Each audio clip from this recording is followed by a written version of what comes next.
Rusty Quill presents the Magnus Archives.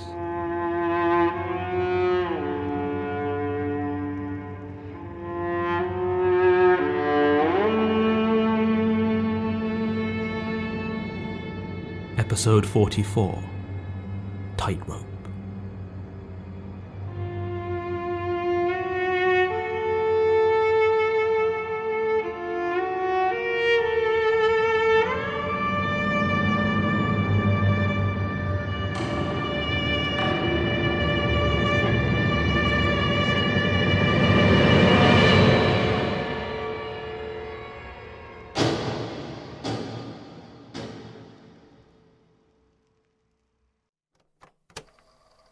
Case 9790302, Yuri, Utkin. Incident occurred in the village of Algasovo, Central Russia, November 1952. Statement given 2nd of March 1979. Committed to tape 15th of April 1997. Gertrude Robinson recording. As a child, I always loved the circus. I grew up in the little village of Algasovo, deep in the forest steppes. We were tiny, far below the notice of the district's Raysovet, and as such we were quite a poor community, with little hope of being added to the circus routes as anything but a way station. Every year he would take my brother Ivan and me, and we would make the journey down to Morshansk to see the circus as soon as it arrived. Jugglers, acrobats, wild animals. It took my breath away every time. My favourites were the clowns. Not as you would think of them. I've seen what you call clowns in this country, but back then clowns would actually tell jokes, not simply hit each other and fall over. I didn't always understand the jokes they told, but there was something intoxicating about sitting there, surrounded by people all laughing and cheering. Even if I didn't always share their amusement, I always shared in their joy. I never liked the acrobats, though. I would watch them swinging from the top of the tents, leaping between the trapeze or walking their tightropes, and my chest would tighten, and all I could see in my mind would be the image of them falling to the sand-covered floor. I've never been afraid of heights myself, you understand. I used to spend half my summers at the top of the tallest trees I could find. When I was 6, my best friend Pyotr fell when we were climbing together. He survived, but broke his leg so badly that he still walks with a limp today. From that moment, that long, terrible moment when I watched him fall, whenever I would watch the acrobats fly through the air, it was all I could do not to close my eyes. Still, that doesn't change the fact that my visit to the circus in Morshansk remains some of the happiest memories I have of my childhood. One day in early November, the circus came to Algasovo. To say this was strange is to put it very mildly. As I've said, we were a small village and far below the notice of the troops that travelled the region. More than that, winter was beginning to set in, and it should have been many months before the touring season began again. Then, as now, all circuses were owned and run by the government, something that is taken very seriously. So the idea that it might be an independent company that had simply found itself in Algasovo was unthinkable. There were always rumours of vagrants or travellers who would set up their own shows, but these would be small things, always half ready to move on if someone reported them to the local Selsovet. This circus was huge, easily as big as the ones I would see at Morshansk. The trucks rolled through the village shortly before dawn, and by the evening there it stood in the field to the east of town. Over the entrance stood a brightly painted wooden sign that read Roygod Cirque, another circus. I begged my father to go. He was weary, but it became clear that almost everyone in the village was planning to visit, even if only so they knew what to report to the Selsovet later. Soon a mob of us were heading through the icy November evening towards the colourful tents and bright lights. As we approached, I heard a shrill piping sound. I'd never before heard a steam organ. They'd not been used in the other circuses I'd visited, and I found the noise invigorating. There was something in its shriek that thrilled me, though it was the last time I would be able to hear such a sound without being filled with the deepest dread.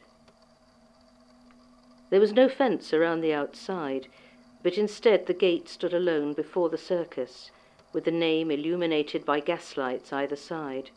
It was not a surprise that such a place would not have electricity like the ones in Morshansk, but still it seemed as though the flickering shadows cast by those lamps were starker than I was used to.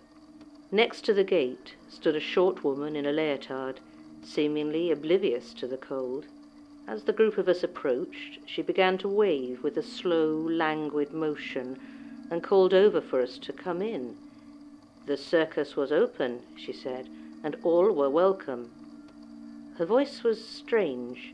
The Russian she spoke was perfect, but her accent, her intonation were all wrong. Each time she spoke it was abrupt and repetitive, like a scratched record. If my father and his friends noticed, they didn't show any sign of it, though they were suspicious enough already. I didn't care. I was too excited about the circus.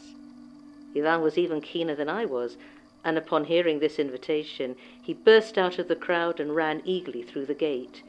And then it was as though some spell were broken, and the wariness seemed to disappear all at once. My father took my hand and led me through under that bright sign, paying the 5 rubles for entry. Beyond it there were more gaslights, casting their pallid glow on tents and wagons. That whistling steam organ still played, giving the place a feeling of life and energy, while the air was full of sweet smells. From behind the tent came the roar of a big cat, and I let go of my father's hand as I ran ahead to see. Sure enough, there, sat behind thick iron bars, was the vivid orange face of a tiger. It regarded me with narrowed eyes, though it remained still. I was entranced. Its fur was shiny and thick, and its mouth curled open to reveal long teeth of brilliant white. I'd seen bears and lions before, and once even an elephant, but I'd never seen a real-life tiger before. I leant closer, until all that was between us was 6 inches and some rusty iron bars. As I stared at this beautiful creature in front of me, it moved its head. It was the strangest thing to watch. It seemed to shift its position slowly, like a doll having its joints twisted, but its face remained completely still. The mouth stayed curled to reveal its teeth. The ears stayed alert and pointed forward, and the eyes still stared out, though where they had at first seemed brilliant, they now had an almost glassy look to them. Without warning, it roared, the same powerful cry of violence that I had heard before, but as it did so, I fell back in surprise. The tiger's mouth had not moved. As I scrambled back, I felt a large hand on my shoulder and looked up to see 2 huge men in overalls. They lifted me easily, so my feet hung almost 2 feet from the ground. They talked fast, crude Russian, and their words seemed to shift back and forth between them, telling me that behind the tent was off limits, and that I should leave the tiger alone, as it wasn't ready to perform yet. At least that's what I thought they'd said at the time. It was only later that it struck me their exact phrase had been that the tiger wasn't finished. They carried me back to my father and placed me down next to him. He thanked them and asked me if I'd seen my brother. Ivan had not returned after he ran off through the gate, and my father was growing concerned. He was standing talking to a pale man in a flamboyant red coat, whom I took to be the ringmaster. This brightly dressed man said there was no reason to be alarmed, that he would ask his people to be on the lookout, and that Ivan would no doubt return when the show was about to start. There was much to explore in the circus, he told my father patiently, and children often let their excitement get the better of them in this strange new place, but they'd never lost one yet.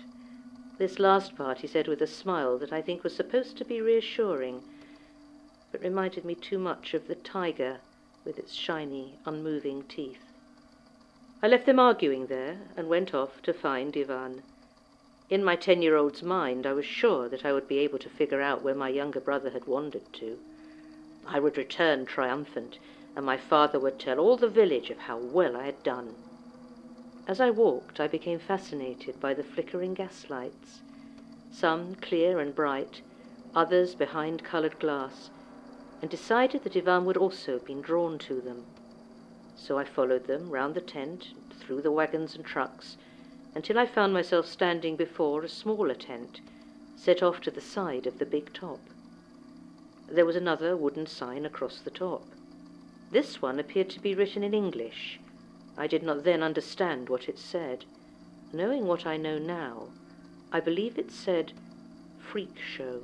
Now, you must understand that the Freak Show was not part of a Soviet circus. Indeed, I believe even in America the practice has been out of fashion for many, many years. So I did not have any idea what to expect when I went in looking for Ivan.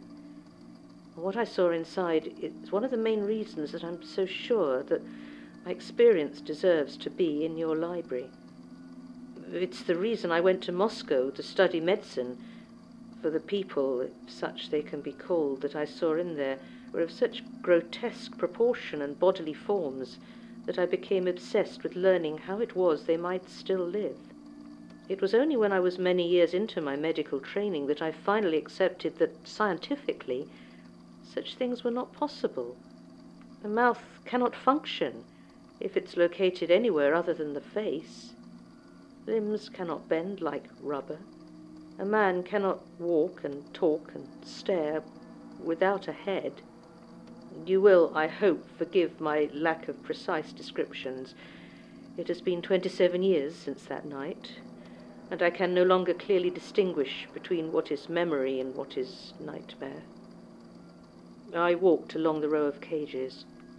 Those few other patrons who had found their way to this tent turned around quickly, leaving with pale faces and shaking legs.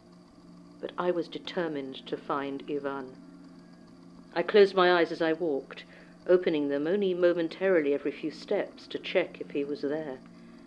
I called out, but there was no reply, either from my brother or from the silent things in their cages.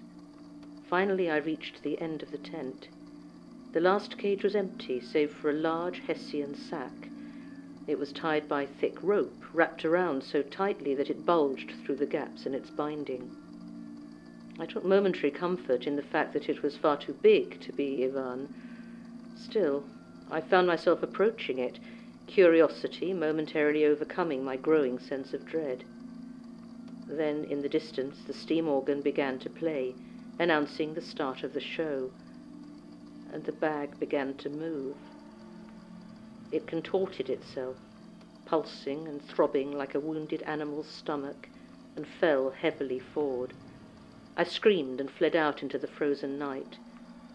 It was only when I was about to pass back out through the wooden gates that I stopped, remembering that even if Ivan had fled like me, my father was still in this terrible place. I resolved to rescue him, and turned back towards the main tent. Light spilled out of the open entrance as the steam organ kept playing. I entered to see two clowns fighting. Not the slapstick routines of the clowns I'd been used to, rife with wordplay and satire, but a crunching violence I had never seen before.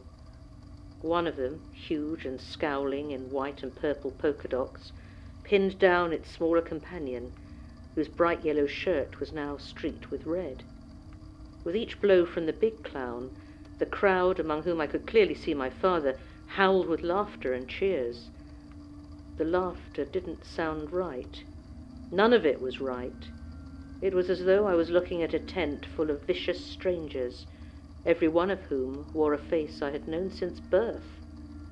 Then my gaze drifted upwards, to the tightrope stretched between the towering tent poles, and my heart stopped. Halfway across, tottering on legs too short to balance properly, was Ivan. Everything else was forgotten as I watched him there, and the sounds of the world around me faded away. The question of how he had got up there, or made it halfway along that thin metal wire, didn't even enter my mind. I could think of nothing but that next step that would send him tumbling to a floor caked in sand, grease paint and blood.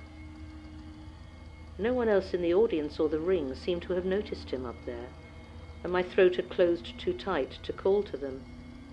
I could do nothing but watch as Ivan took another step along the tightrope.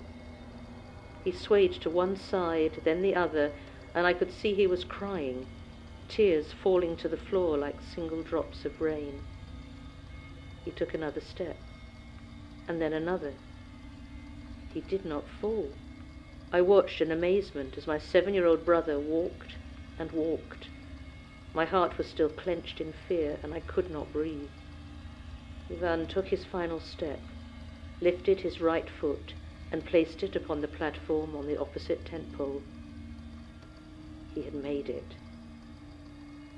He gripped the pole and moved around it and out of sight. I do not know how long I had stood there watching, but it seemed like only a moment later I felt my father's hand grip me by the shoulder. I turned to see him standing there with Ivan by his side. He had a look on his face as though he had eaten something that had spoiled, and without a word he led us out of the circus and back to our home. The field was empty by the next morning. No one in our village ever spoke of that night, and when the state circus came to Morshansk the next year, my father did not offer to take us, and we did not ask. For many years I thought that it might have been some strange dream or distorted memory, as no one ever acknowledged that it had happened. But I asked Ivan about it when we were older. He hesitantly said that he remembered the circus coming, but everything after running through the gate was a blur. I pressed him further on the subject, and he just shook his head. He didn't remember what happened, he said, but he still got terrible nightmares. Every November, around when the circus had come to Algosovo, he would dream that he was there again. He could smell the sawdust and hear the steam organ playing, but he could not move. In the dream he would find himself tightly bound with coarse rope and trapped inside a thick Hessian sack. I remembered those nights. He always woke up screaming. Final comments. Sounds, from what I can tell, like Yuri Utkin and his brother were rather lucky in their encounter with the circus, as both escaped with only significant mental trauma. A decidedly tame result for a run-in with Gregor Orsinov's troupe, especially as this would have been during the height of their tour. If it was in the 70s, after Deniken had left, then maybe it would come as less of a surprise, but as it stands, I think it's somewhat amazing that the whole town appears to have made it through in one piece. Obviously, it's a good thing the children survived, but it does pique my interest in Ivan Utkin. Unfortunately, he appears to have passed away in 1984, but he must have been something rather special. Supplemental. This is the first of the tapes I've received from Becerra. Luckily, it appears that Gertrude was not as lax in properly marking these tapes as she has been the rest of the archive. While it provides some interesting context for Leanne Deniken's statement and this strange circus, I will admit to some disappointment it doesn't address any of my more pressing questions about Gertrude's tapes. Why did she begin recording them, and why stop?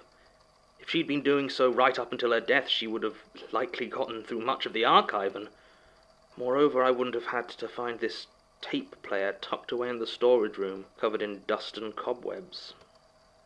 Moreover, she clearly knows a lot more about what is going on than I had previously assumed. This is far from the first time she has encountered the other circus, or the circus of the other, or however it translates. I suppose I'll have to return the tape to Becerra and wait until she can get me another one. It is infuriating to have to simply wait like this, but there is little else I can do. Additionally, I think someone may have found these secret tapes. They do not appear to have been disturbed, but the drawer in which I kept them is slightly more open than I left it. I have not mentioned it to the others, as if any of them did open my drawer for innocent reasons, then I don't want to let them know there is anything significant about the tapes inside. I have prized up one of the floorboards and will be hiding them beneath there from now on. End supplement.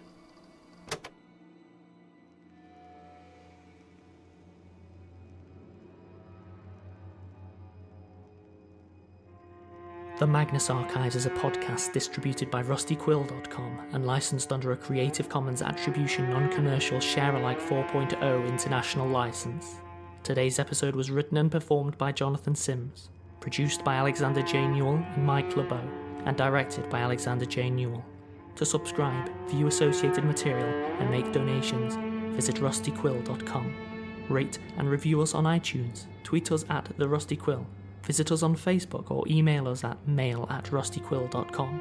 Join our community on the forums via the website or on Reddit at r/the Magnus Archives. Thanks for listening.